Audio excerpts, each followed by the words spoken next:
जिस युद्ध में लोग अपने देश वापस लौट कर आते हैं, उसी युद्ध में हमारे देश के युवाओं को भेजा जा रहा है। हमारी नियुक्ति पत्र नहीं दी जा रही है, एयरफोर्स ज्वाइनिंग लेटर नहीं दे रहे हैं, आर्मी का पेपर नहीं करा रहे हैं, लेकिन हम डरने वाले नहीं हैं। ये देश का दूसरी आज़ादी का दौर चल रहा है, तो ये क्या समझेंगे कि आज़ादी क्या होता है।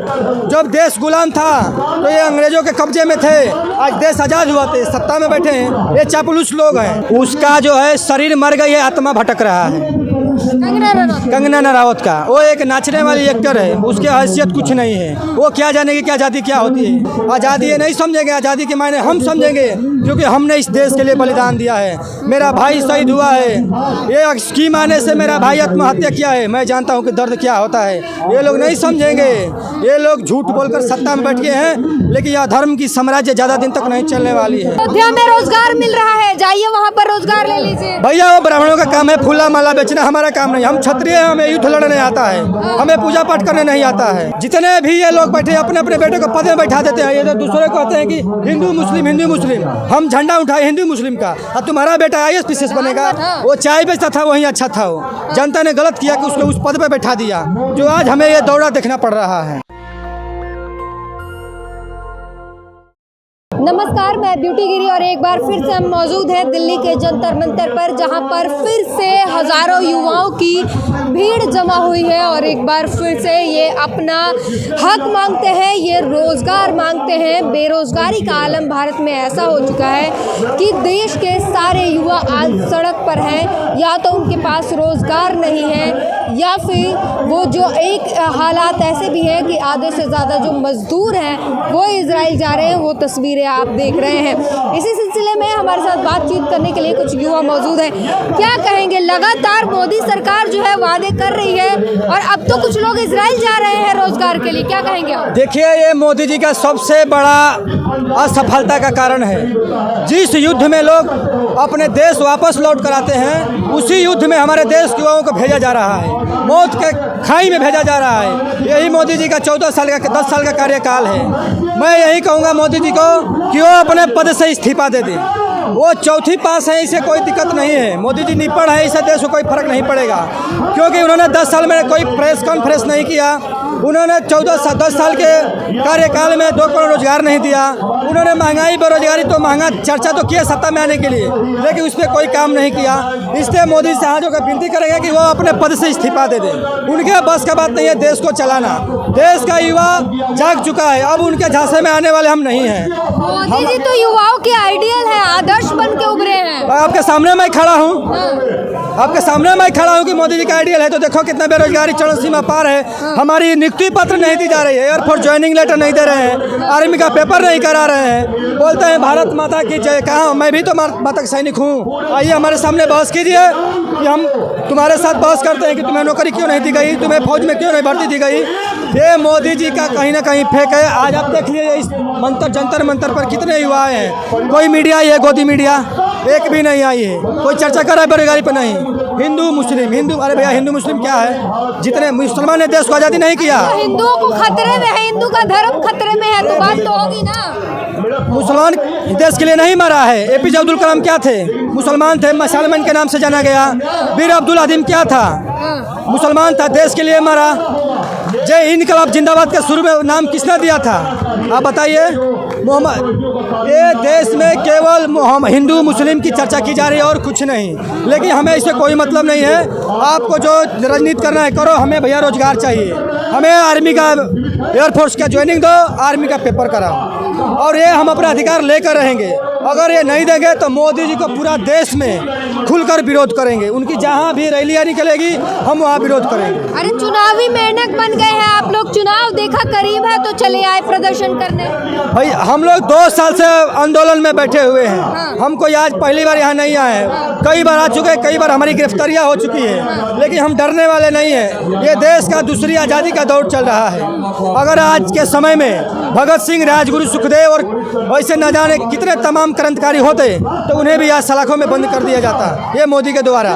क्योंकि इनका देश में तो कोई योगदान नहीं आज़ादी के लिए, तो ये क्या समझेंगे कि आज़ादी क्या होता है।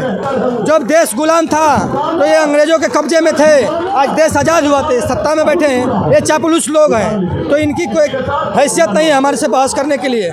लेकिन उन सब बात जगह पे है, हमें भैया रोजगार चाहिए, हमें नौकरी चाहिए। अगर हमें नौकरी नहीं दोगे तुम्हारे हर जगह पर हम विरोध करेंगे खुलकर। इजराइल में मिल तो रहा है, रोजगार भेज रहे हैं सारे, मौत के काई में भेज रहे हो, यही रोजगार है। तुम्हारे देश में रोजगार नहीं है, क्यों सत्ता में आप आए थे? ये चुन कर आए थे कि हम 2 करोड़ रोजगार देंगे, आज 10 साल हो गया, 10 दूना का 20 करोड़ रोजगार कहाँ गया? आपका प्रधानमंत्री का सैलरी कितना है? 1,60,000 रुपया। उनका एक दिन का खर्चा कितना है? 1 करोड़ 50 लाख। महीने का कितना हुआ? 45 करोड़। कहाँ से आता है पैसा? देश की आम जनता का पैसा है। आप अपने लिए खर्चा एक महीने का 45 करोड़ करते हैं, और आम जनता जो बॉर्डर पे मरता है उसके लिए ITBP का पेंशन बंद कर दिया, नौजवानों का पेंशन बंद हो गया, हमारी आर्मी का ज्वाइनिंग लेटर नहीं दी गई, हम कहाँ जाए? तो प्रधानमंत्री है उनकी, तो ऐसे ही प्रधानमंत्री तो फटे कपड़े पहन के थोड़ी ना रहेगा, जमीन पे थोड़ी ना चलेगा। प्रधानमंत्री है, भारत के प्रधानमंत्री हैं। हम क्या आतंकवादी हैं? हम आतंकवादी हैं? हम भी तो देश के नागरिक हैं। हम आतंकवादी हैं? हम भी तो देश के नागरिक हैं।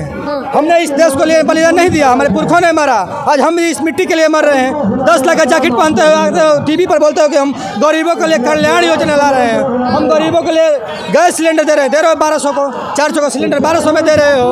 महंगाई चरम सीमा पार है। तो जनता खुद कह रही है कि महंगाई से हमें कोई दिक्कत नहीं है, राम को लाए हैं, महंगाई सह लेंगे। भैया राम अपने जगह पर है, हमारी मेन मुद्दा है कि हमें ज्वाइनिंग लेटर दो आर्मी का, एयरफोर्स ज्वाइनिंग दो, आर्मी का पेपर कराओ। अगर नहीं कराएंगे तो हम खुलकर मोदी का विरोध करेंगे। अयोध्या में रोजगार मिल रहा है, जाइए वहाँ पर रोजगार ले लीजिए। भैया वो ब्राह्मणों का काम है, फूला माला बेचना, हमारा काम नहीं। हम क्षत्रिय हैं, हमें युद्ध लड़ने आता है, हमें पूजा पाठ करने नहीं आता है, हमें युद्ध लड़ने आता है, और हम अपने युद्ध लड़ेंगे और अपनी जीत लेकर ही रहेंगे। और इसके लिए चाहे कितना भी खून पसीना बहाना पड़े, हम बहाने के लिए तैयार हैं। हम इसे पीछे हटने वाले नहीं है। देश की दूसरी आज़ादी चल रही है, और इस आज़ाद को फिर से देश को दोबारा आज़ाद कराना है। अगर देश आज़ाद नहीं हुआ तो फिर हमारा लोकतंत्र खतरे में है।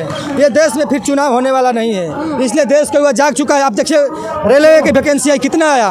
5,600 कुछ है, 95 के आसपास। बिहार की आबादी कितनी है? 13 करोड़। भर्ती कितनी आई? 5,000 साढ़े 5,000। कहाँ जाए देश की युवा? बोलते हो पढ़ो, अरे आओ ना सामने बैठा। अमित शाह का बेटा क्या है? BCCI का सेक्रेटरी बना, कितना पढ़ा लिखा है? उसको बल्ला पकड़ने आता है, उसका BCCI का सेक्रेटरी बना दिया है। राजनाथ सिंह का बेटा क्या है? आप बताइए। जितने भी ये लोग बैठे अपने अपने बेटे को पद में बैठा देते हैं, ये तो दूसरे को कहते हैं कि हिंदू मुस्लिम हिंदू मुस्लिम। हम झंडा उठाए हिंदू मुस्लिम का, अब तुम्हारा बेटा IAS PCS बनेगा। प्रधानमंत्री को देखिए, वो कहते हैं चाय बेचिए और मेरी तरफ प्रधानमंत्री बन जाइए। वो चाय बेच कर आए हैं। देखिए वो वही ठीक था, वो वही ठीक था, लेकिन ये देश का दुर्भाग्य कि उसे वहाँ पहुँचा दिए। अगर उसके कान पकड़कर किसी ने स्कूल में डाल दिया होता तो आज ये दिन हमें देखना नहीं पड़ता। वो चाय बेचता था, वही अच्छा था। वो जनता ने गलत किया कि उसको उस पद पे बैठा दिया, जो आज हमें ये दौरा देखना पड़ रहा है। चाय पीने वाला भी तो आना चाहिए। कहाँ से आएगा चाय पीने वाला, ये बताइए। मोदी चाय बेचे, उनका जन्म हुआ 1948 में, वो 35 साल तक भीख मांगे, कितना हुआ? 61 साल हुआ। 35 साल तक तपस्या किए, कितना हुआ? 93-94 साल हुआ। तो चाय कब बेच रहे थे? झूठ बोलते हैं क्या वो? देखिए कब चाय बेच रहे थे। सबसे बड़ा झूठ है मोदी जी, उनके जैसा झूठ बोलने वाला ये दुनिया में कोई नहीं। उन्हें तो भारत रत्न सम्मानित करना चाहिए झूठ बोलने पर। उनके जैसा झूठ बोलने के लिए कहाँ भारत रत्न? अरे उन्हें देना चाहिए, वो अपने से ले लें, कोई बात नहीं, क्या करेंगे? तो मिल जाएगा। कहीं ये जा रही है कि युवाओं को मोदी जी का सपोर्ट करना चाहिए। वो भारत के विकास के लिए तमाम योजनाएं ला रहे हैं, तमाम जो है लगातार प्रयासरत है। आप लोगों को उनका साथ देना चाहिए, उनका समर्थन करना चाहिए। आप लोग विद्रोह शुरू किए हुए हैं। मैडम जी, भूखे के आगे सोने के थाली रख देने से उसका पेट नहीं भरेगा, ठीक है? ये जो है ना, इसकी जरूरत है। ये रहेगा ना तब ये मोदी ने इस पे भी लात मारा और इस पे भी लात मारा, लेकिन हम इसके झांसे में आने वाले नहीं हैं। हमें रोजगार चाहिए, हमें आर्मी का पेपर कराओ, हमें एयरफोर्स ज्वाइनिंग दो, इससे ज़्यादा कुछ नहीं। अगर नहीं मिलेगा पूरे देश में एक बार फिर आंदोलन खड़ा करेंगे और जीतेंगे। कौन जीतेंगे, क्या कह रहे हैं आप? देश का युवा जीतेगा। अपने अधिकार के लिए हम जागरूक करेंगे, गांव गांव घूमेंगे, हर युवा को जगाएंगे और कहेंगे कि इस आज़ादी में अपना भाग लो और इस देश को फिर से आज़ाद करो।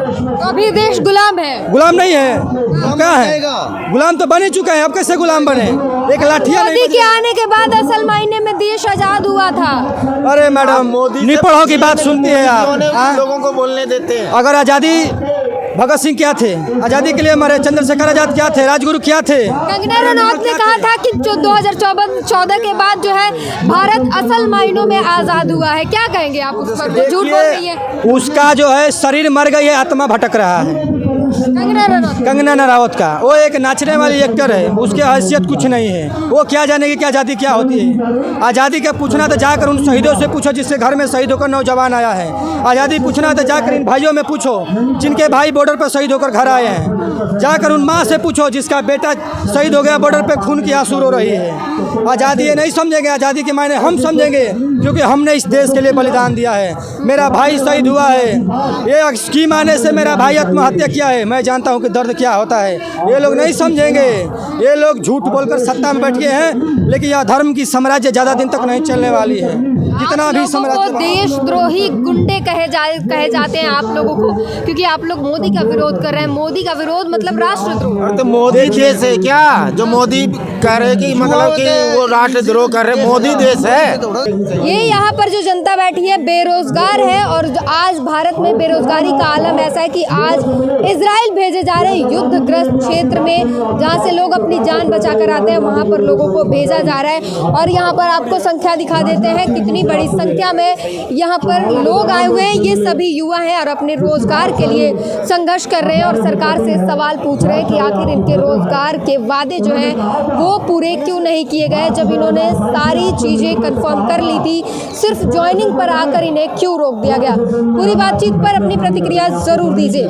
नेशनल दस्तक की आपसे गुजारिश है कि अगर इसको बचाना चाहते हैं तो नेशनल दस्तक को सब्सक्राइब करने के लिए रेड कलर के सब्सक्राइब बटन को दबाएं, फिर बेल आइकन की घंटी दबाएं।